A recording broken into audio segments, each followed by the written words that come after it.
Hey everyone, I'm going to help you get started with your 1.5 homework 1. You should have watched the 2 other videos about the function notation. To start this video, or to start your homework, I'm going to do a few in each section with you. Complete the sentence. The input variable is called now the input variable, you notice, is the first in the first column in tables, but this is also known as the independent variable. So you should be writing this on a clean sheet of paper. Remember, don't write in your homework pack and expect to turn it in. The output variable is known as the dependent.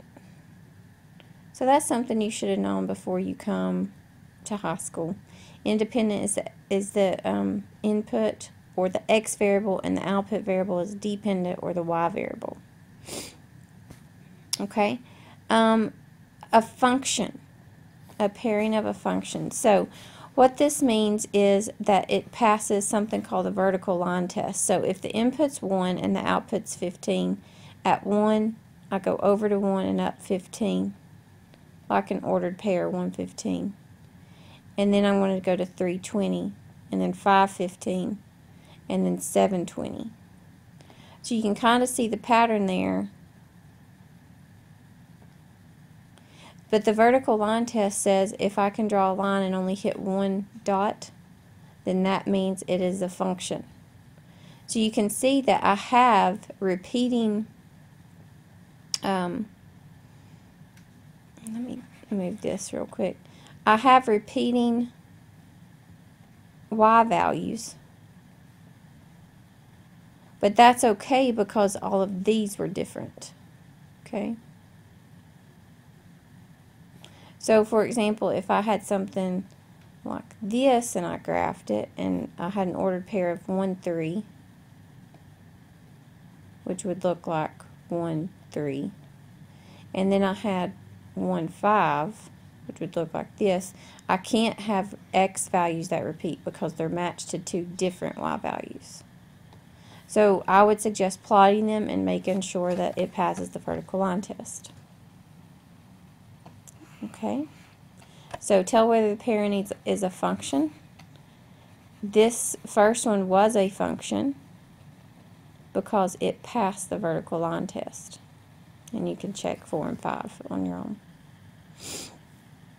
Make a table for the function. Identify the range of the function. So what you're going to do here is make a table for this specific one right here. Y equals 4x minus 2. I'm going to go down here. So you're going to have x values and y values, like in 1 and 2, where or 3 through 5, where you had an input and an output. That's the same thing as x and y values. So your input, your x value, is also the same as your domain, and this is going to be your range. So in this specific problem, number 6, your domain is 1, 2, 3, and 4.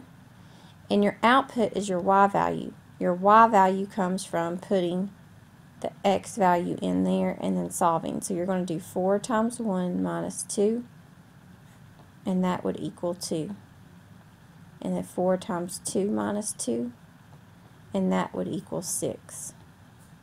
4 times 3 minus 2, and that would equal 10. And then 4 times 4 minus 2 would equal 14. So the range is going to be these values after you simplify there. 2, 6, 10, and 14 are the range. 1, 2, 3, 4 is the domain. So you're going to do the same thing for 7 and 8. Okay. Then on 9 through 11, what 9 through 11 are asking you to do is to actually make one of these for the specific input-output table. So you notice, like, to get from 1, you have 1, 2, 3, 4 as your x value, and then you have 5, 10, 15, 20 here. So you notice that these are going up by 5. Okay. So how does this correlate with the 5? Well, what if I take 1 times 5? 1 times 5 is 5. 2 times 5 is 10, 3 times 5 is 15. So that case is the y value is going to equal 5 times whatever the x value is. Okay. But what if it was like, oh, what if I didn't mean to erase the whole thing. What if it was this?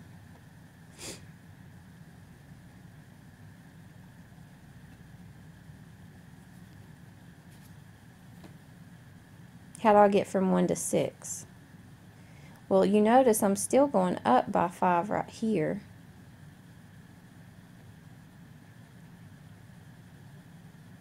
But I'm 1 off from that. So what am I doing? What if I multiplied 1 times 5 and then I added 1? So 5 times the x value plus 1. So 5 times 1 plus 1, does that give me 6? Yes. 5 times 2 plus 1, that gives me 11. 5 times 3 plus 1 gives me 16. So you're looking for something that is a pattern for each one of these tables. Okay, so that's how you do that section. I'm going to let you do the rest of those word problems on your own. Function notation here.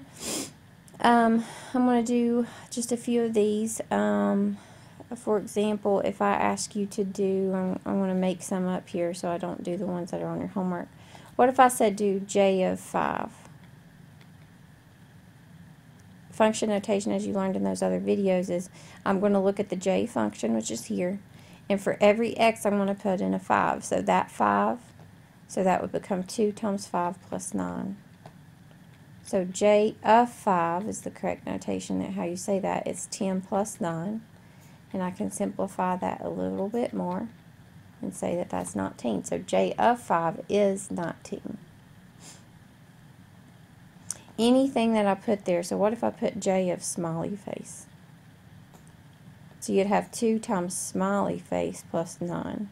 And I don't know what 2 times smiley face is, so that's as far as I could go. So that will kind of help you with these two. Anything that I put in for that x value, I'm going to put in for all the x's. Okay. Now, the h, I, and j are a little bit different. Oh, let me back up. Make sure here that you're putting into the g function. Here you're putting to the f, and here you're putting into the h. Make sure you pick the right letter there. Okay. On h, I, and j, it says find x if j of x is 16. So j of x, I'm going to look at this one, but it says j of x equals 16.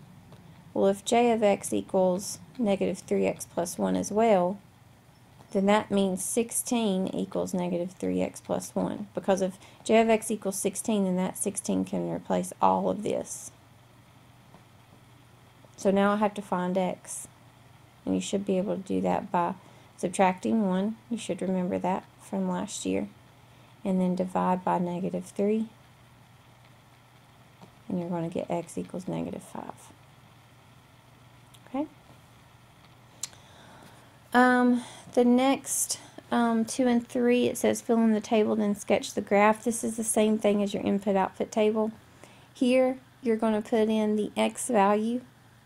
So here you're going to have f of negative 6 equals 3 minus 4 times negative 6. F of negative 6 equals 3 plus 24. So that's going to equal 27. If you'll just fill in the table, the graph you might not can sketch because it might be off the charts. So that's how you do that. This, you're going to do the same thing with negative 3, 0, and 1. You're going to plug those in for x and evaluate. This says f of x is negative 5, so negative 5 equals 3 minus 4x. That's how that's going to work, and then you're going to subtract 3 and divide by negative 4.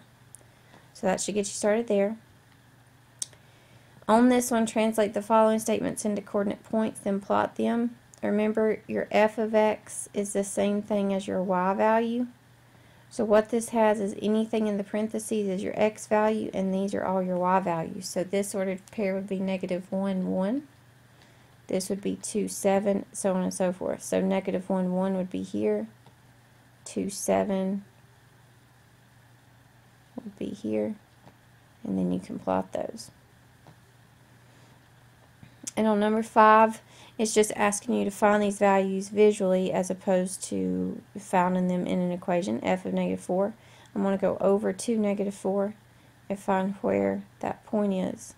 So that point is negative 4, 2.